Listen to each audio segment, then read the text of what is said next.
Sok szeretettel üdvözlök mindenkit. Zelena Gergelynek hívnak, az AccessPoint Kft. Képviseletében állok most előttetek. Mi az epicentruma vagyunk ennek a távközlési piacnak, kereskedelmi cégként, így egy csomó információ eljut hozzánk, és azt látjuk nálunk nagyobb cégeknél, hogy amiben nagyon-nagyon nagy változást voltak képesek felmutatni, az az, hogy az alapvető működésüken túl többek között például a menedzsment területen is képesek voltak követni a saját fejlődésüket, és ezáltal egyébként exponenciálisan fokozni a fejlődésüket.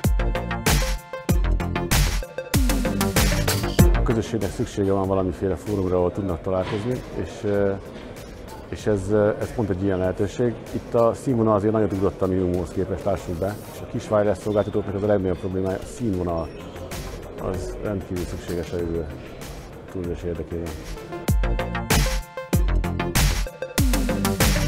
United Telecom azt hivatott bemutatni, hogy az alternatív szolgáltatók összefogásából egy olyan közösség tud létrejönni, amin keresztül egy országos lefedettségű szolgáltató nagyobb számú végfelhasználót képes kiszolgálni, ráadásul egy költséghatékonyabb működés mellett.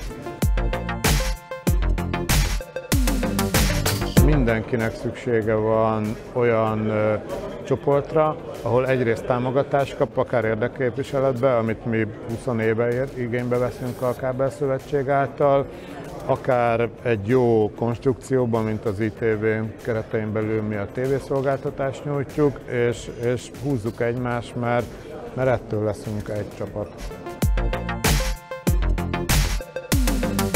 Magyarországi radarzavartatás, ez nagyon akut probléma, de szeretném itt kiemelni, hogy ez a szakmai konferencia, ami ma megtörtént, és ezt az előadást megtarthattuk, külön elősegítette, hogy közvetlenül a magyarországi nagyszámú kis és középvállalkozások jelen voltak, és meghallgatták a problémáinkat, és úgy láttam a szemükből, hogy komolyan és tudomásul vették, és segíteni fognak ennek a zavartatás megszüntetésének segítésében.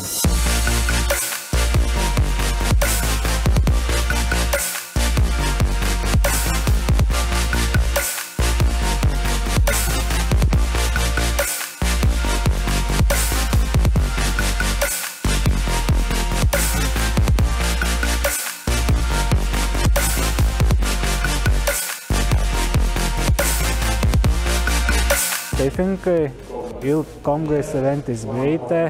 I think that such cooperation between distributors and users and vendors is really essential. We see a lot of wireless ISPs joining the 60 gig radio community. In Hungary there is a huge community of wireless ISPs which could greatly benefit from having this kind of product in their network. So yes, my presentation was about the new platform, which is the EPMP 3000.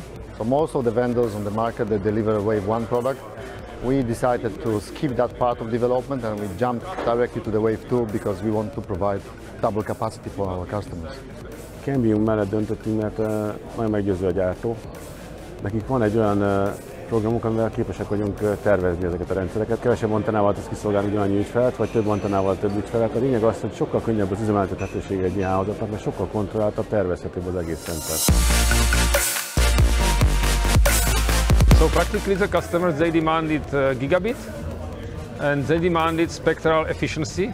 We are looking what people would need in 3-5 years. First of all, things like synchronous Ethernet you need. If you run synchronous Ethernet in your network, you can improve the utilization of your lines by 10, maybe 20%. So even for standard ISPs, we believe sooner or later some of them, at least some of them, would benefit to have hardware which allows that. This is a very good event. I see a lot of people, a lot of interest about the technologies, about the normative. So I think it's also a good opportunity for Cambium to present such kind of new products to this market. Köszönöm szépen az összes kollégám, a minden szervező, a résztvevők és hát természetesen jó magam nevében is, hogy itt voltatok. Ebben az évben 220 regisztrált látogató volt, és ebből majdnem 200 meg is jelent. Úgyhogy köszönöm szépen még egyszer, és hát sokatokkal találkozunk majd folyamatosan, jövőre pedig megígérhetem, hogy újra lesz II.COMgress 3.